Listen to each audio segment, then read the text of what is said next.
Good afternoon, and actually good morning to everybody west of the East Coast here, especially I guess you, Sahil. You must be in California or somewhere. Um, Great, thank you for the invitation. It's great to see. I'm looking at a lot of the participants here that I've met many of you before. As you know, I spent some time out at Michigan and met and talk and love to hear all your stories and the things that you're doing out at in your studies at school there. Hopefully, we get past this crisis, this surreal events that we're in, and hopefully we'll be able to be back in person sometime real soon. But first off, I'll again I've met a lot of you. I'll talk a little bit about AGI, what we do, and then I'm gonna go into let's talk about resumes, especially I mean I've been fielding a lot of messages and calls from students. Specifically about what am I going to do now about a job, or people who are just graduating or soon to be graduating, about internships. So we can do a little discussion on that. I can answer any questions you have on that. So AGI, if you haven't heard of AGI, we're a private software company, and we build a product. Our main product is something called SDK. We've been around for 31 years. I've been with the company for about 26 of those years. Uh, if you're doing anything in space, if your passion is in space, which most specifically, I'd almost agree it is, because if you're part of SEDS, you love space. AGI and myself were a big supporter of SEDS, and the one reason is SEDS has a bunch of space geeks.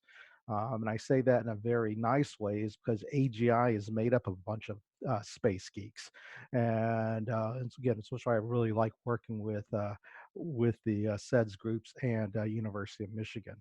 But as I said, our software is used almost virtually at every organization that does anything in space. And so one of the things I wanted to emphasize, and I'll give you a little more information afterwards, is if you want to, if you want to have things on your resume that help you get a job, our product is one of those, because it's used everywhere. There's over 50,000 installed users, over 700 different organizations. So again, any other organization that you may be interested in working at will probably be using SDK. If you don't know what SDK is, SDK is a software tool. I probably can't do it justice by just showing a single picture here, but if it moves, SDK can model it. And a lot of simple things like, hey, tell me where a satellite is, tell me where it's going, tell me what it can see, uh, illumination of solar panels, how many satellites, or if I'm building a constellation, how many satellites do I need to ensure I have sufficient coverage. Um, Anything related to, again, objects that move in time and space, SDK gives you the ability to model and analyze that. We've done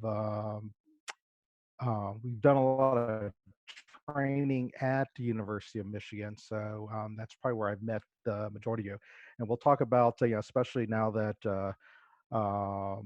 everything's gone virtual. We've been increasing a lot of our virtual training opportunities, and I'll give you the link of that at the end there. But let's talk about resumes, and especially again, especially with the pandemic and all the stresses. How am I going to interview? How am I going to find opportunities for the future? I hope that schools can get back on, or get back, campuses reopen back in the fall. And I think, as most of you are aware, that those who are going to be seniors next year, most of the jobs and those who aren't seniors, juniors and sophomores, the jobs in internships get filled in the fall career fair session season. And if that doesn't happen, I'm not sure how, it's probably going to be, I assume some of the career fairs are going to be more virtually held, or you're going to be able, or you're just going to be submitting resumes. and people are going to start selecting things out of resumes. But in my history of doing career fairs, I've looked at thousands and thousands of resumes, and some resumes look great. Some resumes look like they have an opportunity to become great. Um, but so one of the things that when I look at resumes, I how do I differentiate a great resume from a so-so resume? Well, one thing, if you've ever met me in person, I like it, doing things virtually or doing things via email or text. Something I don't enjoy as much as meeting somebody face to face. And the reason why I like meeting someone face to face is generally I get to know the person a lot more, get to know who they are, and what really drives them. And if I see a piece of paper, if I just have a resume in my hand, sometimes I don't get that sense. I can't see, sometimes it's just sort of, I hate to say it, it's just black and white. Just like, okay, here's the person's name, here's their major. It doesn't really tell me who they really are. And so, one of the things that I like to see, and one of the things I'm going to encourage you is to, how do I make my resume stand out? And the one thing that, for me, the secret of a great resume is your passion. Virtually every single person I know that's on this conference, on this call right now, has passion. Because if not, you would not be here on a Sunday afternoon during this conference. You wouldn't be a part of SEDS. You wouldn't be. And one other thing is, you probably, those. I assume the majority here are aerospace engineers, but most of you would not be aerospace engineers if you didn't have passion. One of the things I really really enjoy about meeting aerospace engineers, and I'm not just saying the other majors aren't as important, but aerospace engineering is a neat degree in in that virtually every single person, even a student that's become an aerospace engineer, the reason they decide to become an aerospace engineer is because they dreamed about it. They've dreamed about it since they're most likely like in their elementary or middle school, sometimes high school. They either saw an airplane or their first flight, they saw, a rocket take off, or they saw something that said, hey, that's what I want to do. I want to be an astronaut, or I want to build a rocket, or I want to build a satellite. I want to be the first person on Mars or on the moon or whatever the case may be. But aerospace engineering drives students who major in aerospace engineering are driven by this passion, about this dream. And so, where do I see this passion? And where do I find this passion? That's what I'm saying is, every one of you have it. You already have it. And so now the goal is, how do I show this passion and get it on a resume? And that is, I'll say that is the hard part here. Again, as I said, I see a lot of resumes, and some good, some great, and some that could probably use some work. Um, so I'm going to go over some quick things here, but I usually do this presentation. I usually take about an hour, hour and a half to do it. So this is going to be an abbreviated presentation here. I believe if there is interest, I will hold one of the regular sessions for anybody who's interested at a later date. So just get back with Rupal and the team there, and if there is, we can go ahead and schedule that. But I'm going to go over some of the things fairly quickly here, and we can go over or if we want to do it during a breakout, we can do it then also. So let's just talk. This is uh, uh, sort of a summary of everything. And one thing, your resume, especially when I tell you, when I meet people in person and I see sometimes, and I actually start talking with them again, especially those students who have ever interviewed with me at a career fair, had a discussion. Um, Personally, I don't care really what's on your resume as much as I care who you are and what drives you. And I will usually have a fairly open-ended discussion with the student and find out who they are. But then I start to look at their resume and say, hey, does this resume match the person I just met? And as the word excuse me, is the word I kept on using is passion. I meet a lot of super passionate people, and sometimes when I see your resume, I see no passion whatsoever, or some lack of passion. But let's talk about some of the basics. What's needed in a resume? Of course, your name and contact information. I sort of joke. People say, "What do you mean? Why, Michael, are you telling me to put my name on it?" Well, I actually received a resume once. It wasn't from Michigan. I'll actually name the school. It was from Georgia Tech. The student did not have his name on the resume. The resume was packed full of information, but his name wasn't on it. And I said, "Well, wouldn't you think you'd want your name on here?" So maybe I shouldn't have to remind you. But sometimes engineers are so driven or so focused on some things, maybe they may forget that. Of course, hey, you have to put your contact information on that. There's always been some questions. Do I put my physical mailing address?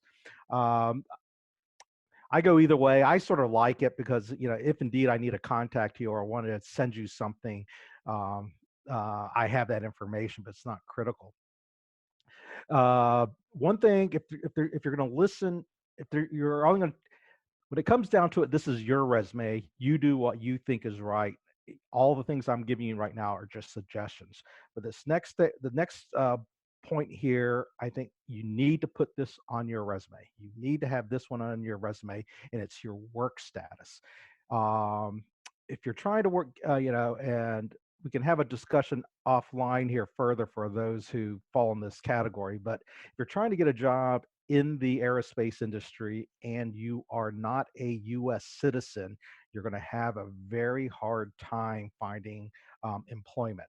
Um, for non US citizens or non green card holders, getting a job in the area industry is virtually impossible. That wasn't true 5, 10 years ago, but it is true now. So one thing you need to put on your resume, and this will be right up there with your name and address, is your work status. Specifically, if you're a U.S. citizen, I want you to call out, you should put out U.S. citizen right there near the top. If you're a green card holder, or if your visa status, you're going to put that out. You can put that on there too. But the reason why you want to put your work status on there is because, uh, if I was in your shoes interviewing now, with a name like mine, someone says, "Well, I don't know if Michael is a U.S. citizen or not." But there's actually a law that prohibits uh, um, uh, uh, recruiters from asking your citizenship status. They cannot specifically ask you. That's why if you've gone to career fair, sometimes you'll see they'll have a sign saying, U.S. citizenship, or the ability to obtain a U.S. government security clearance is required. So they can't ask you that question. Technically, people do it. It's a strange rule or law that they can't. But if they don't know you're a U.S. citizen, they may bounce around a little bit to try to find out your citizenship status. And the reason why that's a bad thing is because now they're spending time trying to find out if you're just a citizen or not, and not spending the limited amount of time to find out who you really are, or what your passion is, and what excites you. So if you're gonna remember one thing here is put your work status, i.e., your citizenship status. Hey, That Michael. also goes along. That also goes along with if you do have a security clearance. If you were able to get a internship and get a security clearance, put that up also on your resume too. That will open a lot of doors for you. Hey, Michael. Yes. I didn't mean to interject, but I'm not sure if you're like flipping any of the slides at all, but we can only see the title slide. Oh, am I not? Is it shared or is it paused? Oh, here it is. Your screen is paused. Hang on a second. How do I unpause?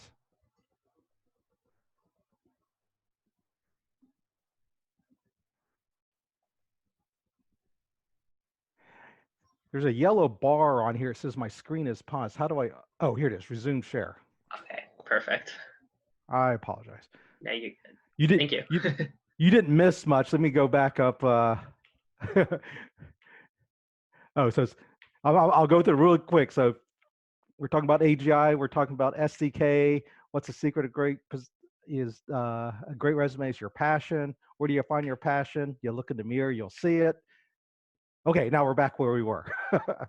Sorry about that. I have things split up between three screens, and so I missed that it was being paused here. So work status. So back there, if you're a U.S. citizen, or if you're a U.S. citizen, I don't care who you are, what you are, put it on there. Put it on there, and it's going to be at the top. And again, one thing you'll listen to. That's it. Uh, Other things are, school major, graduation year, always good to have. GPA, put it on there. Some people say if it's below some threshold, do not put it on there. My point to you, so when I look at a resume quickly, I'll look at of course, your name. I can see your citizenship status. I'll look at your degree. I sort of know your school because I'm usually at a career fair, and I'll look for your GPA. Some people say, hey, if it's below 3.0 or whatever the score is, or the GPA is, do not place it on there. But the problem is, if your GPA is lower and you don't put it on there, if I'm talking to you, I'm going to ask you about it, and then we're going to probably have to talk about it and spend some time on it. And again, you're taking limited time where if I could learn more about you and not talk about your GPA. And the other side is, if you submit your resume and all they're doing, if they don't see your GPA, they're going to assume the worst, and your resume is going to get thrown out. So, it's sort of like, I'm not sure it's, what's the better of the two evils there, but go ahead and just put your GPA on your resume. Single page, single page, single page, single page. Unless someone here is finishing up their PhD, and has published widely, and done a lot of research work, keep it to a single page. If they need more information, they're going to ask you for it. Font size greater than 10 points. I'm not sure if you can read the little tiny print there, but usually in a career, some people want to put as much information on a resume, and as you see, especially as you age, your eyesight goes, and tiny fonts kills your eyes. Um, and you're not writing a book. I always sort of joke about resumes. Is some people, it's like the series, the movies, Lord of the Rings. People say, hey, I want to put all Lord of the Rings is what, 10 hours long, if all three, or I guess the extended version is even longer. That they try to get all that information into their resume. But remember, the resume is like the 15 or 30-second teaser to show, hey, let's go. Are you interested in watching this movie? You don't have to tell everything goes on in the movie, but you got to pique my interest as a recruiter, so I want to go see the movie. And so one of the things, limiting your bullets to 6 words, 6 words or fewer, is great, because you need to tell me what is important. You don't let the recruiter try to find or uh, uh, translate from your resume to find out what's important. You got to tell me what do I need to know about you that's really important.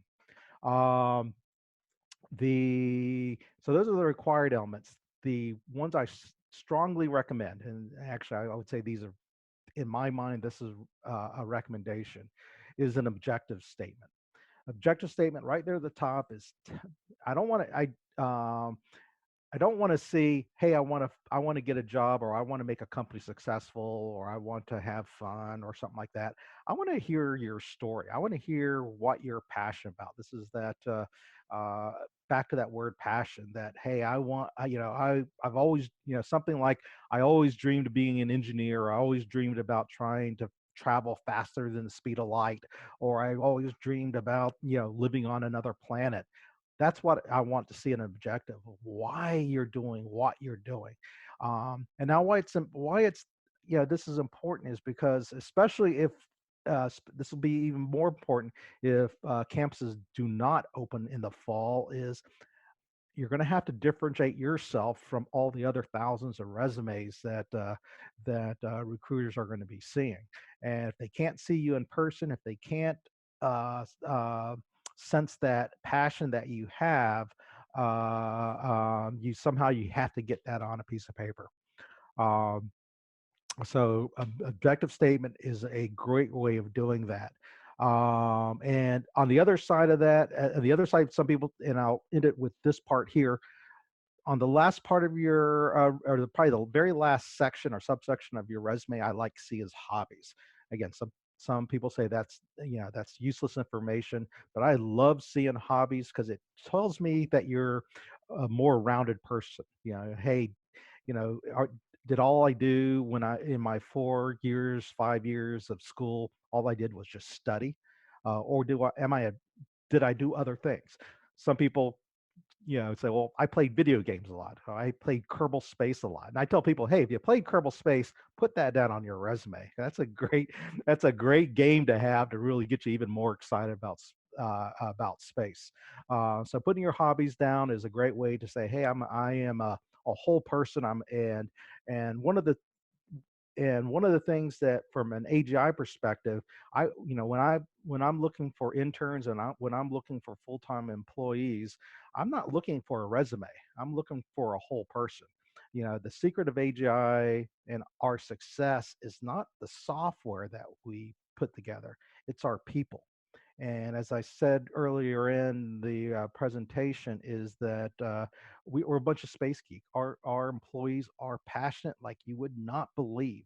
And when I look for somebody, I'm looking for somebody that has passion. And passion, people who are passionate about things also. I mean, they could be passionate about different things, not on, not. I mean, outside of space, and hobbies is a way of showing that. Um, so here's my contact information. If you have any questions whatsoever, reach out to me. I mentioned that we also have some training webinars, especially virtual now. One of the things I did say is I see a lot of resumes, and one of the things I should, as I mentioned before, that virtually every single company out there that does anything in space uses STK in one fashion or another.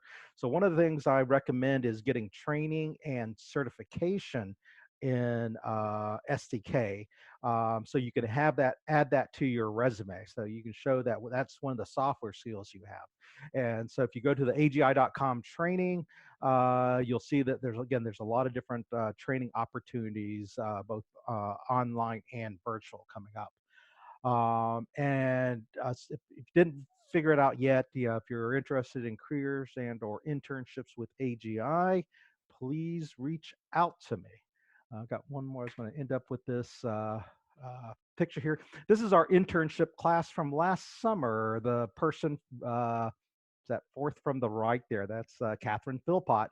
We actually did a brief presentation in Washington, D.C. on the mall there. This was the Apollo 11 anniversary. So those are that was our cohorts of interns, and actually and a few new hires that, recent graduates that we just hired. With that, I guess I'm 3 minutes over here. I will open the floor for questions.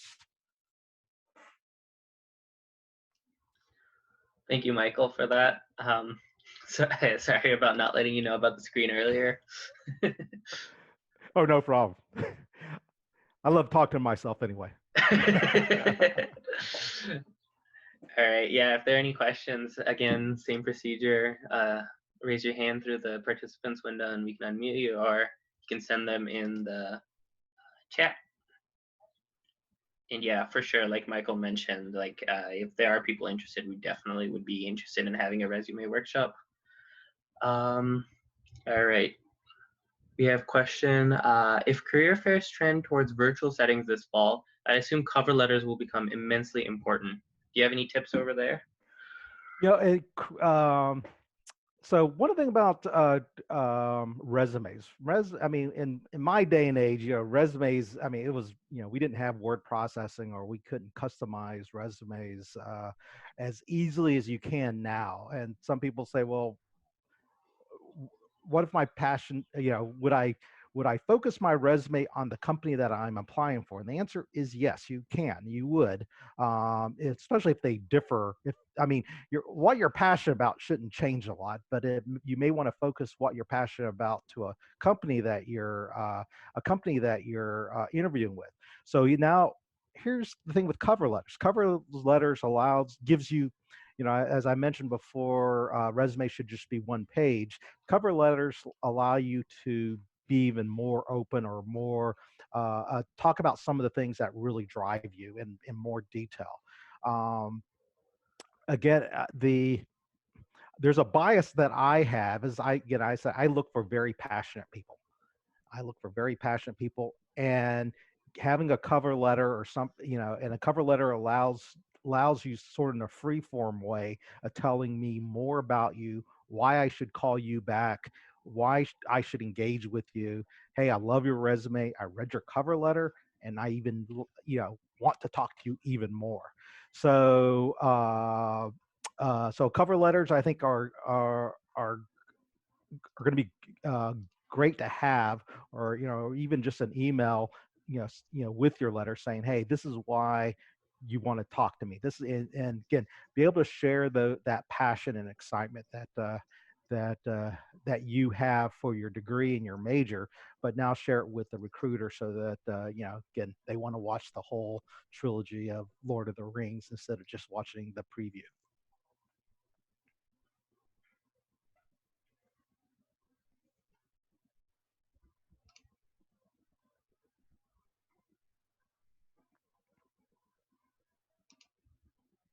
All right. Any other questions?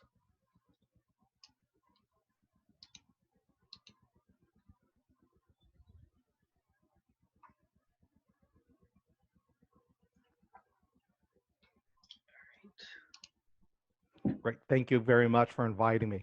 Good I luck on think. the rest of your conference. Thank you. I think Isha has a question. Oh, Yeah, I did have one. So I think there are a couple of us who are going to be coming in the fall looking for like, I mean, this is just like in general looking for a full-time job, and of course, like the market right now, the economy is like terrible.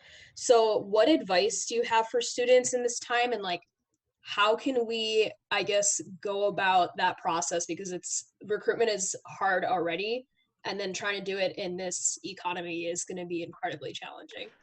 so the good news for no, for right now, if you ask me right now, the good news is the aerospace sector is still moving. The space side is still moving, but will that change in a week? Will that change in a month? Will that change in 2 months? Will it change in 6 months? It's hard to say. So I've gotten a lot of questions like, hey, should I go to grad school, or should I try to get a job? So AGI, we're still bringing, we have two interns from Michigan that are coming on board this summer. We're still continuing hiring and bringing our interns on that we've already done so far. We've put a hold on our future hiring.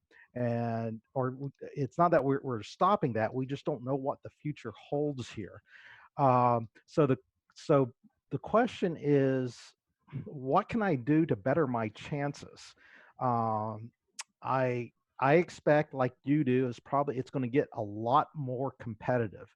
Now, if you step back 6 months ago, or just before the everything shut down and campuses closed, the aerospace sector, I mean, they were hiring like crazy, and most students would find a job. And but with the economy like it is now, um, it's hard to believe that some of the money going into the space industry, the billions of dollars being spent there now, might would I would expect to be affected some way going forward. So that is going to impact jobs. So the other side, but maybe the point I should make is stop, especially in the point you're in now, is you can't worry about the things you can't change. So don't worry about the things that you can't change, the economy, the job market, and things like that. But then work on the things that you can change. Your resume, your education, things that can make you stand out even better or make you more employable. Other training, or maybe go and get an advanced degree. I'm not recommending that or suggesting that, but doing things to make you stand out even more, the things that you have a direct impact on, and working on those. And so those are the things that you can work with. I'll tell you now, networking is probably one of the most important things that you can learn to do. um, uh, uh, Events like this, I'm also going to recommend, if you um, if not, connect with me on LinkedIn. I have a lot of contacts with a lot of students and a lot of people who've graduated in now industry. But you got to start using your network, or start building your network so you can start using that and finding out people who are already in industry that may be able to help you. But yeah, do work on the things that or worry about the things that you can affect. Don't worry about the things that you can't affect, though they're going to cause a lot of stress, and I understand that. But focus on the positive things, and focus on the things that you can change.